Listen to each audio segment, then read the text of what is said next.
Assalamualaikum warahmatullahi wabarakatuh. Bismillah walhamdulillah wassalatu wassalamu ala rasulillah wa ala alihi wa sahbihi wa mawalah, amma ba'du. Kita muliakan, kita cintai seluruh dzurriyyat Rasulullah sallallahu alaihi wasallam yang mana malam ini datuk mereka hari kelahirannya kita peringati, dan juga kita muliakan para alim ulama, guru-guru agama, juga seluruh yang hadir di sini, unsur pemerintahan, terutama Bapak Wakil Bupati, Pak Camat, Pak Kepala Desa, sampai Ketua RT, sampai Ketua Hansip hadir, dan juga khusus kepada Bapak unsur TNI, Polri juga yang umurnya yang gagah-gagah juga hadir juga, dan terkhusus kepada tokoh masyarakat, tokoh masyarakat yang berkat mereka itu masyarakat kita ini menjadi masin ya, kita menjadi nyaman, menjadi berberkah. Dan juga hadirin hadirat yang dirahmati oleh Allah, mudah-mudahan berkat Nabi Muhammad, berkat junjungan kita, anak cucu kita, istri kita dijadikan oleh Allah saleh dan salihah. Mudah-mudahan berkat Nabi kita Muhammad, abah mama kita, bibi datuk kita yang berdahulu di alam kubur, Allah curahkan ampunan dan rahmatnya. Dan mudah-mudahan kita juga sebarkan berkat Nabi Muhammad dan keluarganya, Allah hadiahkan husnul khotimah. Amin ya rabbal alamin. Wajib kita dalam sehari semalam itu adalah 4 perkara yang ada kawa kita liung, yaitu bersyukur lawan Tuhan pada 4 perkara ini. Seandainya 4 perkara ini kada kita syukuri dalam sehari semalam, maka kita berdosa. Isok wajib pulang, 4 macam ini disyukuri. Isoknya wajib pulang. Semingguan kada bersyukur yang 4 ini, semingguan berdosa. Sebulan, setahun, lalu kita jadi karung dosa. Kahulu berjalan membawa dosa, kahilir berjalan membawa dosa. Nah, maka dosa inilah ujar para ulama yang mencegah hajat-hajat kita Allah kabulkan, yang menjadikan cita-cita kita ada kabul. Itu sebab dosa yang ada di diri kita. Nah, maka satu yang wajib kita syukuri dalam sehari semalam, bahwa hingga saat ini kita masih ada iman dan Islam kepada Allah dan Rasulnya. Nikmat iman dan Islam ini sebenarnya kalau kita syukuri, lah maka ada lagi di sini yang sakit hati. Barataan himong, barataan gembira, barataan di lambung sampai tahangkuk kepalanya ke langit pertama harusnya. Tapi kita kadang bila kurang duit sedih. Nah, kadang bila kada terjadi kehendak kita merangut muha. Seolah-olah kada ada nikmat yang besar di diri kita. Padahal cukup satu nikmat iman dan Islam itu membuat kita himong terus. Satu dulu. Lalu yang kedua yang wajib kita syukuri adalah bahwa hingga detik ini Allah masih memberi rezeki kita yang hissiyah, yang zahir. Masih ada duit di dompet walaupun tipis. Nah, masih kawa duduk berjalan, guring barabah, masih kawa berhinap, berlihat, berdadangan. Itu sebenarnya adalah nikmat zahir yang kalau diduitakan ada keduitan.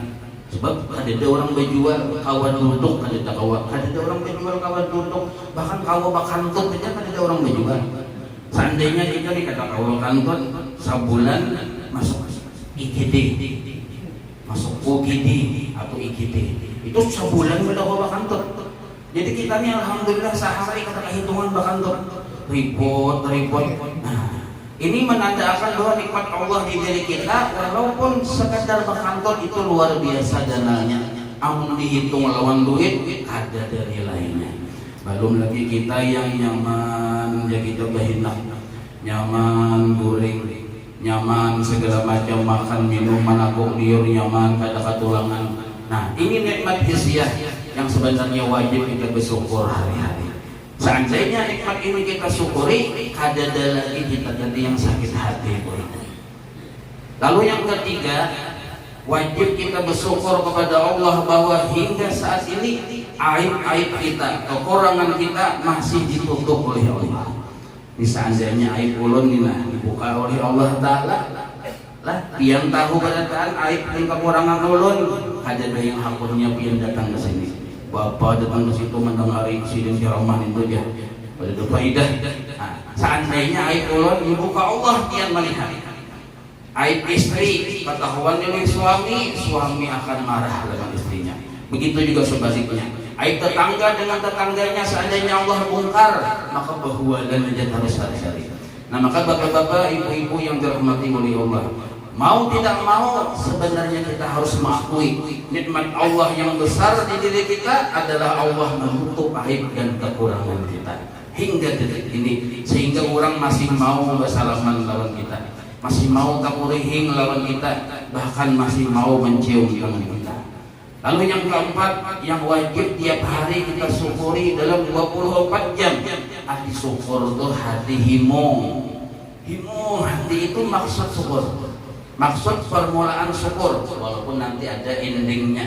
Syukur itu ada endingnya. Ada permulaan, ada kita eksekusinya.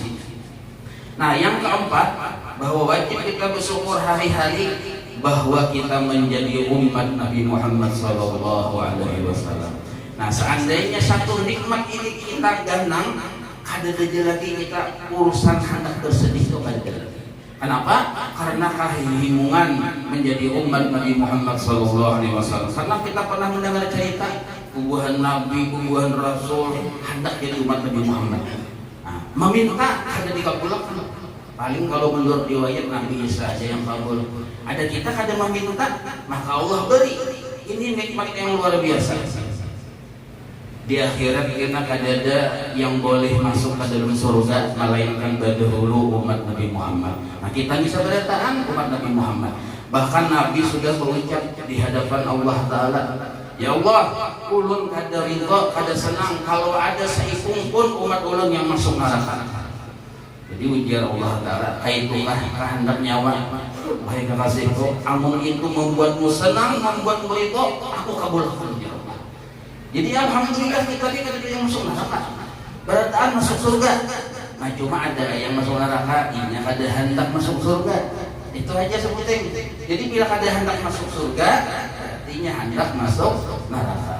Nah, maka bapak-bapak, ibu-ibu yang dirahmati oleh Allah, 4 macam ini wajib kita hafal. Bila perlu ditulis di dinding supaya kita selalu ingat bahwa nikmat yang besar di diri kita ada 4. Dan kita pun disuruh wajib mensyukurinya, mahimunginya, gembira kepada Allah. Lalu ujar ulama, menyukuri yang 4 macam ini kepada Allah, menyukuri himung, ini ada kesempurnaannya. Karena ada orang mengucap alhamdulillah, hatinya gembira kepada Allah, tapi syukurnya ditolak. Kalau yang terakhir ini kada kita gawe. Jadi orang yang merasa dirinya beriman dan berislam kepada Allah dan Rasulnya, merasa dirinya banyak nikmat yang ada kehitungan, merasa dirinya umat Nabi Muhammad, merasa aib-aibnya ditutup oleh Allah, maka mensyukurinya bukan hanya sekadar mengucap alhamdulillah, bukan hanya sekadar gembira dengan Allah, tapi wajib kita menuntut ilmu agama, fardu ain. Jadi ujian guru sekumpul bahari, wajib setiap orang, abahnya, mamanya, bininya, istrinya, anaknya yang akil balik belajar ilmu fardu ain. Inilah konkretnya, praktiknya langsung cara mensyukuri yang 4 tadi.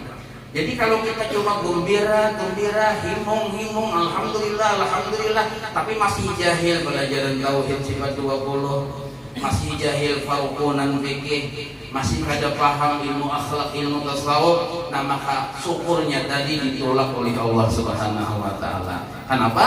Karena arti syukur itu bukan hanya gembira dan mengucap alhamdulillah, tapi syukur itu adalah bentuk nyata perbuatan kita, yaitu ketaatan atas perintah Allah, menuntut ilmu yang fardu ain. Alhamdulillah bilang dari sini ada orang belajar sifat 20. Adalah. Mudahan ada belajar parukunan, fikih, rukun mandi wajib.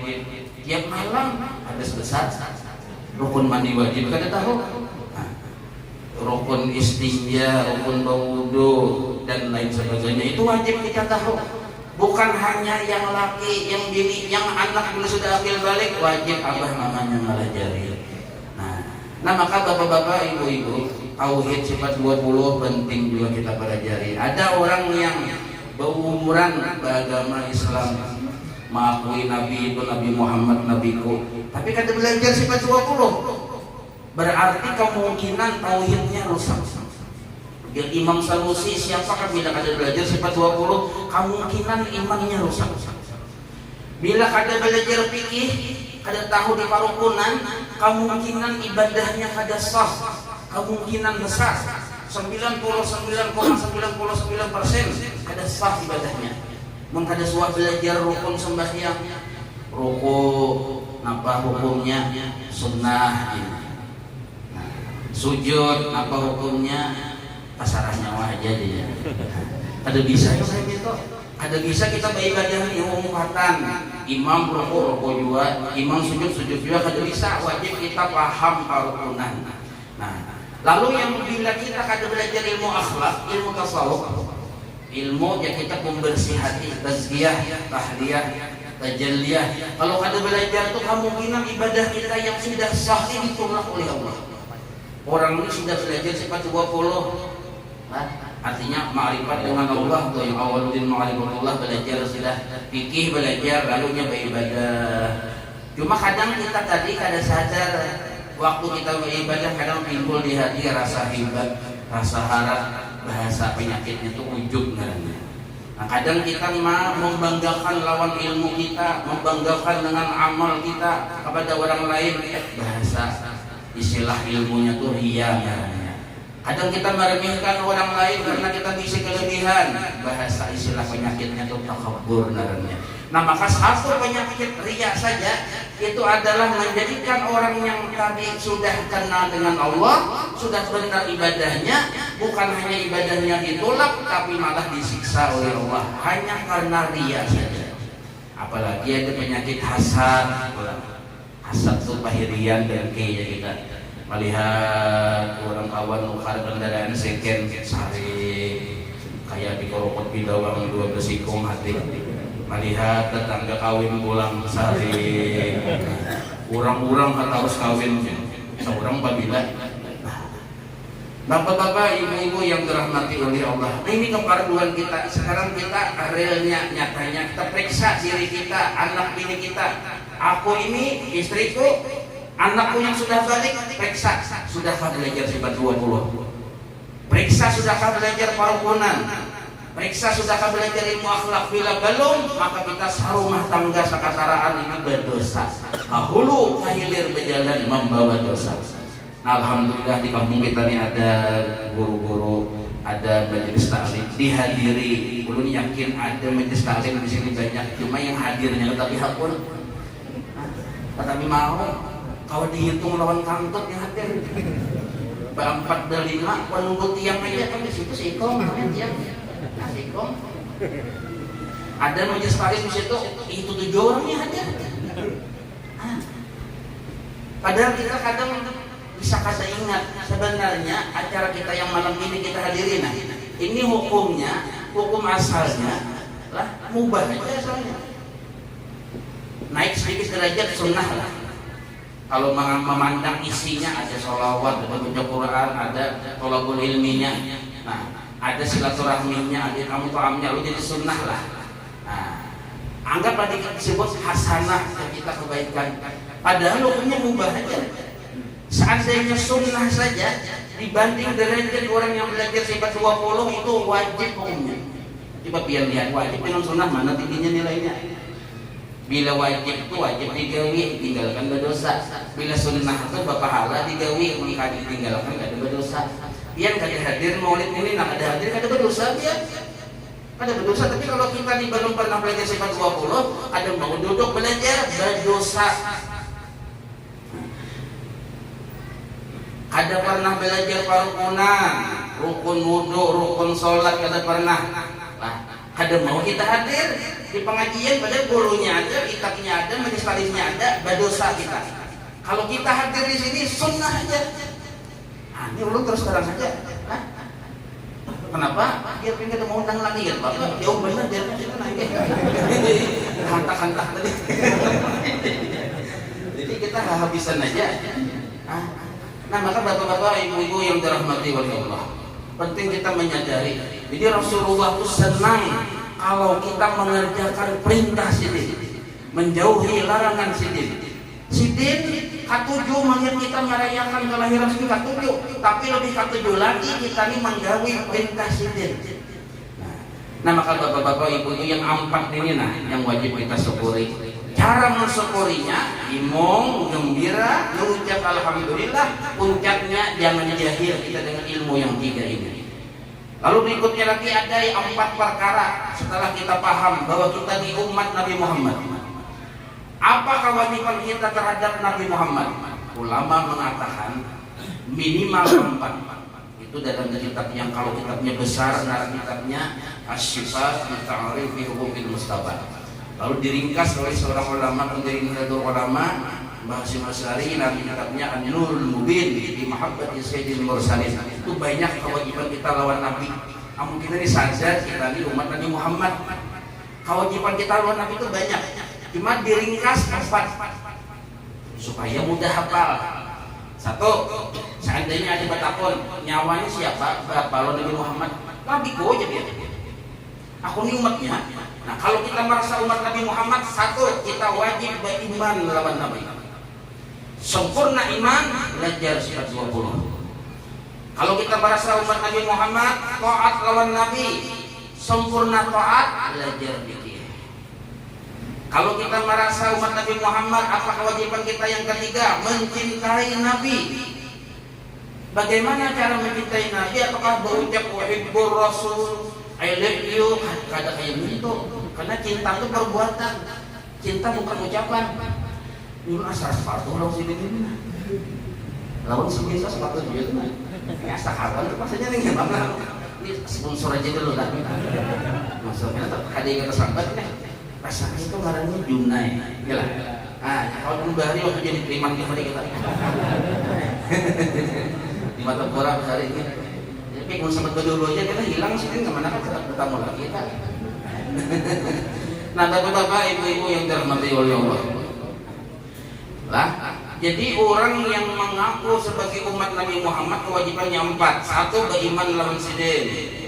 Alhamdulillah kita sempurna iman berkat belajar sifat 20. 2, taat dengan sidin.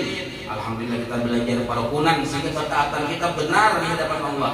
Nah yang ketiga, alhamdulillah kita belajar ilmu akhlak tasawuf sehingga kecintaan kita sah terhadap Rasulullah SAW.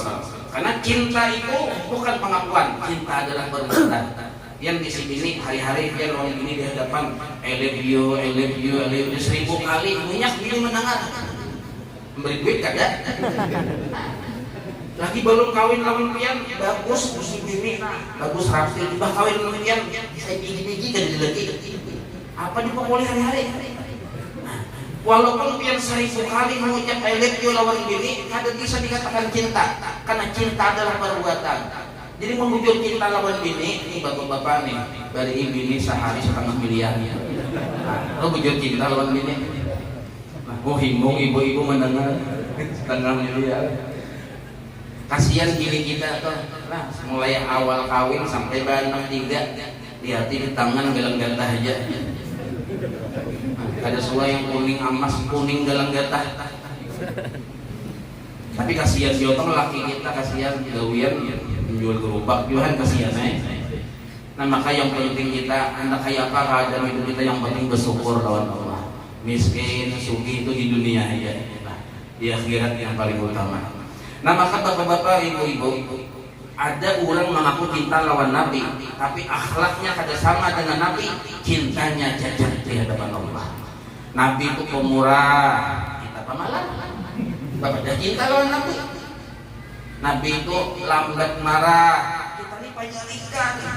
Sedikit-sedikit hendak menghantam, sedikit-sedikit hendak pudul kayak menyembelih ke orang. Nah, inilah ini mengaku cinta lawan Nabi. Nabi itu tawadhu. Kita ini sombong benar, mandangan amas hisap di tangan, nukar sayur, lawar kecil kangkung, ini berapa seikat kilo aja lah, mau kayak kang amas, ini berapa kilo seikat kilo aja, menjulung harga 100.000, kasihan aja kangkung mencarikan asuransinya punya-punya. Nah, maka orang yang cinta lawan Rasulullah, dia ingin melihat akhlak Rasulullah di dirinya, itu hakikat cinta. Jadi hakikat cinta dengan Nabi, dia 24 jam itu ingin melihat akhlak Nabi di dirinya. Melihat akhlak Nabi di dirinya. Ini akhlak, ini yang disebut sebenar-benar cinta dengan Rasulullah SAW. Nah, lalu yang keempat, kewajiban kita dengan Nabi adalah mengagungkan Nabi, menta'zim kepada Rasulullah.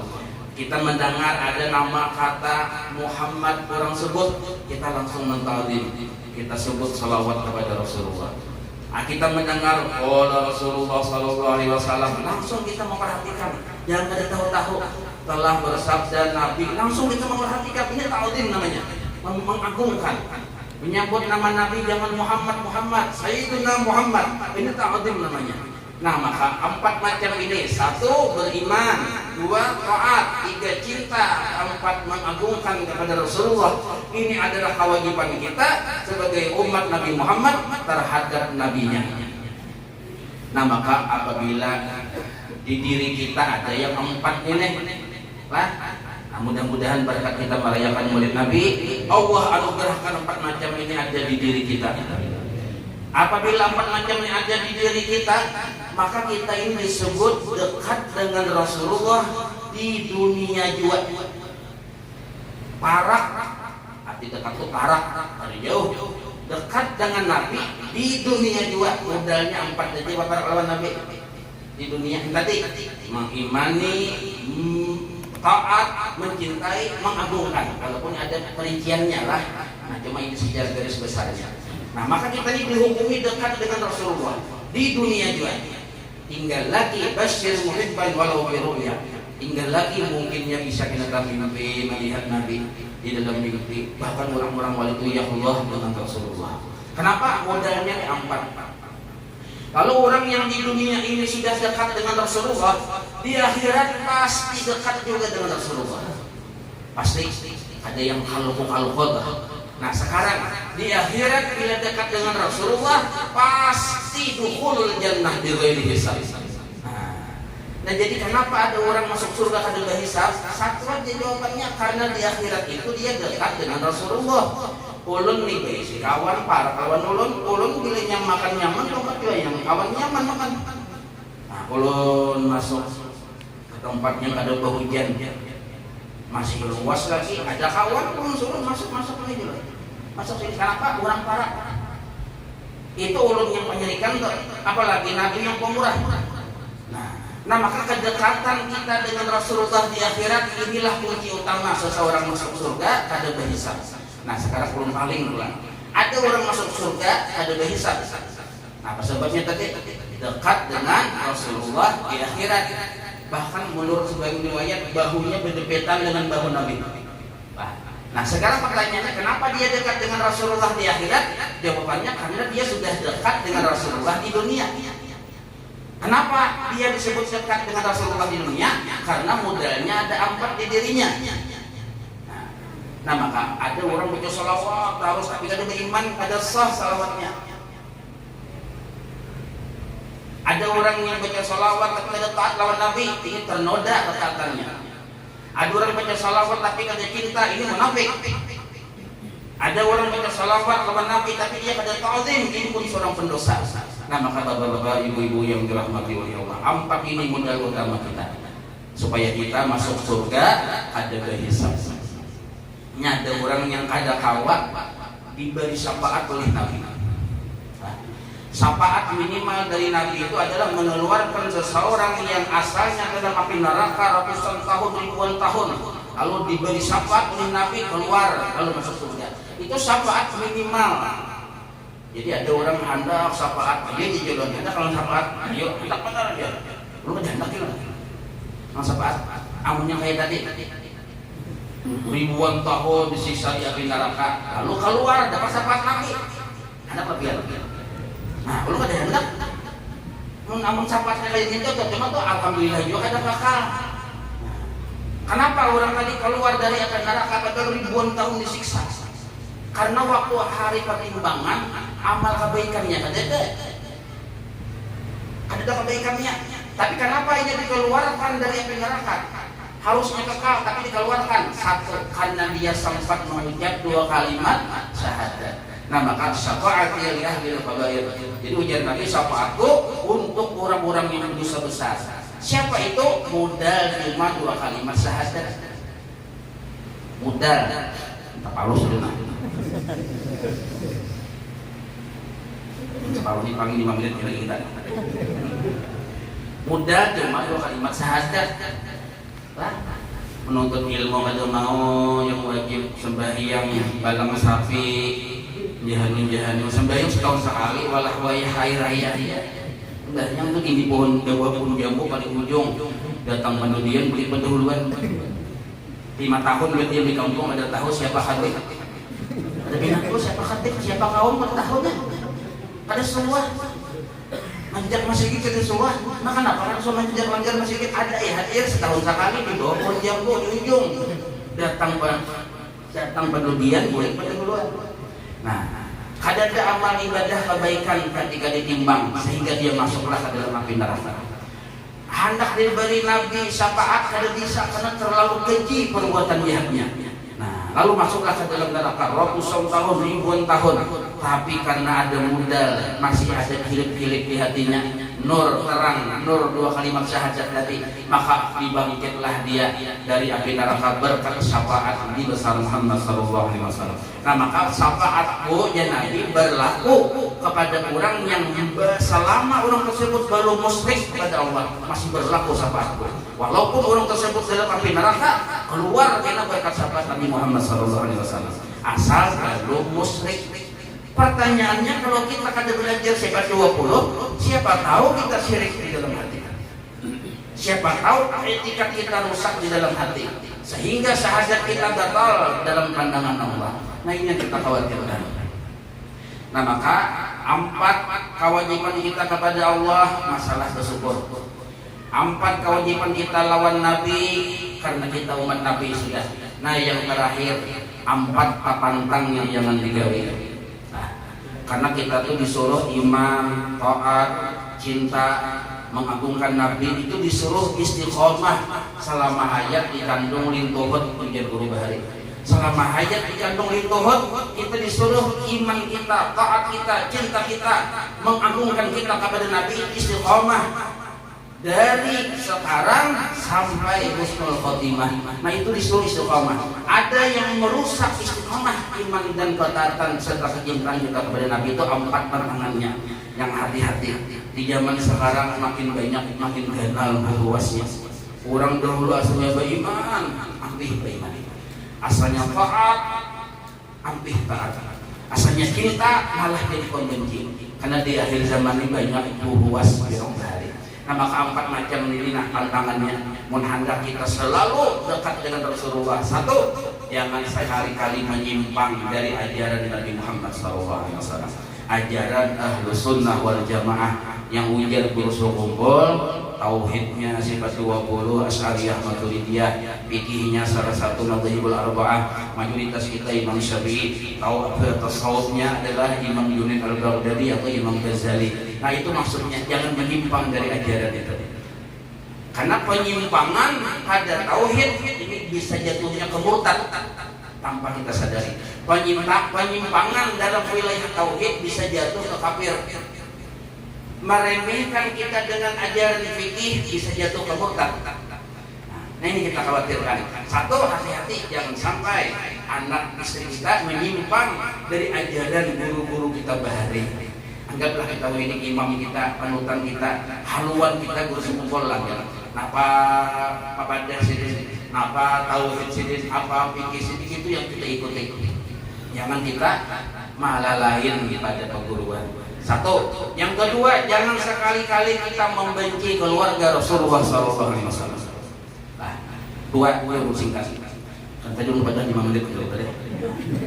Nah, yang ketiga, jangan sekali-kali kita membenci sahabat Rasulullah. Ini ada alirannya dari zaman ini, membenci sahabat Rasulullah, mencaci maki. Padahal si Aisyah itu pelacur, padahal Umar, Abu Bakar itu berhala Quraisy. Itu ada tuh sampai sekarang. Nah, maka kita hati-hati. Lah, maka ahlu sunnah wal jamaah itu cinta keluarga Nabi, cinta sahabat Nabi.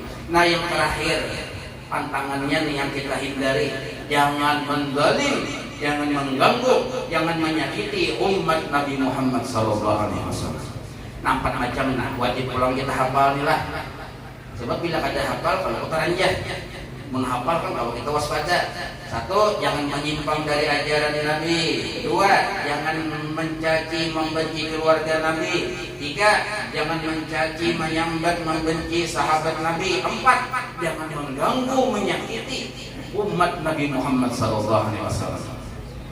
Di sini mungkin pernah dibaca manaqib Saman Al-Madani. Kita udah tetap baca manaqib Saman Al-Madani itu mengakui di sini akuri diangkat derajat oleh Allah makin bertinggi.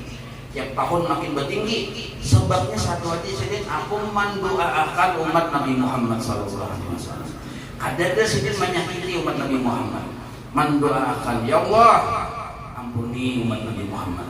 Ya Allah sayangi umat Nabi Muhammad. Ya Allah tutup aib-aib umat Nabi Muhammad. Ya Allah sempurnakan kekurangan umat Nabi Muhammad. Nah, yang mana miskin sugihakan dalam ketaatan wahai Allah, itu maksud tutup kekurangan. Yang mana pina bubungol pintar-pintarkan. Yang mana pina kurang sempurnakan.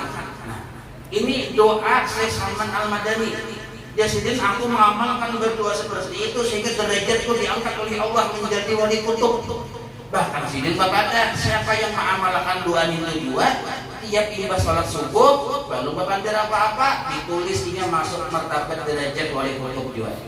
Nah, kenapa itu? Karena itu isinya kepedulian kita terhadap umat Nabi Muhammad SAW. Jadi minimal kita mengkata bahwa menguntungkan umat Nabi Muhammad, jangan mengganggu, jangan menyakiti. Siapa umat Nabi Muhammad ini yang melihat kita nih? Di hadapan kita nih, Muhammad membeli ke rumah yang hari-hari memasakkan kita itu umat Nabi Muhammad. Nah, laki kita umat Nabi Muhammad, bini kita umat Nabi Muhammad, anak kita umat Nabi Muhammad, tetangga kita umat Nabi Muhammad. Amun ada kawan menguntungkan, jangan menyakiti barang. Itu minimal sudah. Ada orang yang gawiannya menyakiti umat Nabi Muhammad, tetangganya kah mungkin, istrinya kah mungkin. Awas, hati-hati, rusak bisa keimanannya, bisa ditolak ibadahnya, sehingga akhir hayatnya suhul khotimah. Jadi kadang mudah nih, kadang mudah. Nah, maka bapak-bapak, ibu-ibu yang dirahmati oleh Allah, kalau kita tadi mau menghitung 4 kewajiban kita kepada Allah yang wajib kita syukuri, 4 kewajiban kita kepada Nabi yang wajib kita jalani, 4 yang kita jaga sebagai papantang. 4 tambah 4 8 tambah 4 12 hari kelahiran baginda Rasulullah SAW. Nah, mudah-mudahan 12 semangat 12 kelahiran Nabi ini meresap di dalam jiwa kita sebenarnya. Amin ya rabbal alamin. Mudah-mudahan Allah menguatkan keimanan dan keislaman kita, dan mudah-mudahan Allah menyempurnakan ketaatan kita, dan mudah-mudahan Allah menambah-nambah kecintaan kita kepada Nabi besar Muhammad SAW. Ulun minta ampun, minta maaf biar sebedasaan. Wabillahi taufiq wal hidayah. Wassalamualaikum warahmatullahi wabarakatuh.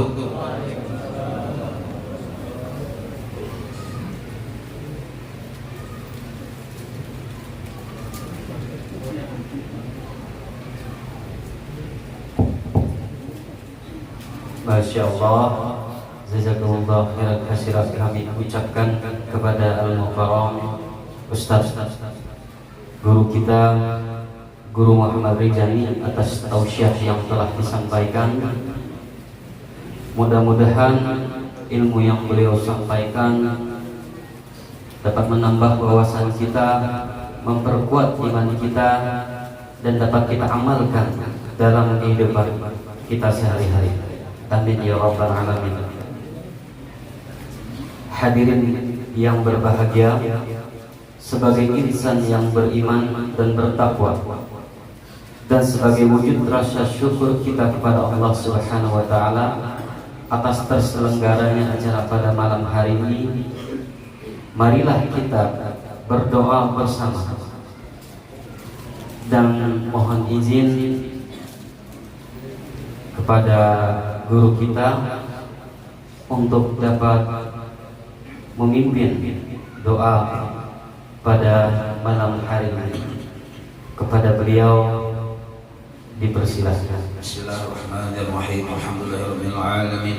Allahumma shalli ala nuril anwar wa sirril asrar wa tajil al-akhyar wa sahibil yasar sayyidina Muhammadin al-mukhtar wa alihi al-athhar wa sahbihi al-akhyar ala al-ummillahi wa ibadihi. Allahumma inna nas'aluka al-'afwa wal 'afiyah wal mu'abadah daimah fid din wad dunya wal akhirah. Rabbana atina fid dunya hasanah wa fil akhirati hasanah wa qina 'adzaban nar.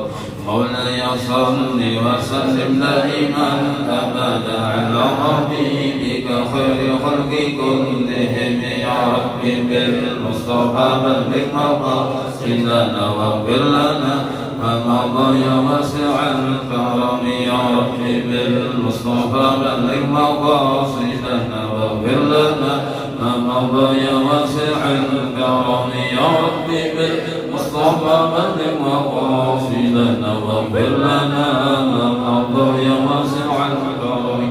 وصلى الله على سيدنا محمد وعلى اله وصحبه وسلم. الحمد لله رب العالمين.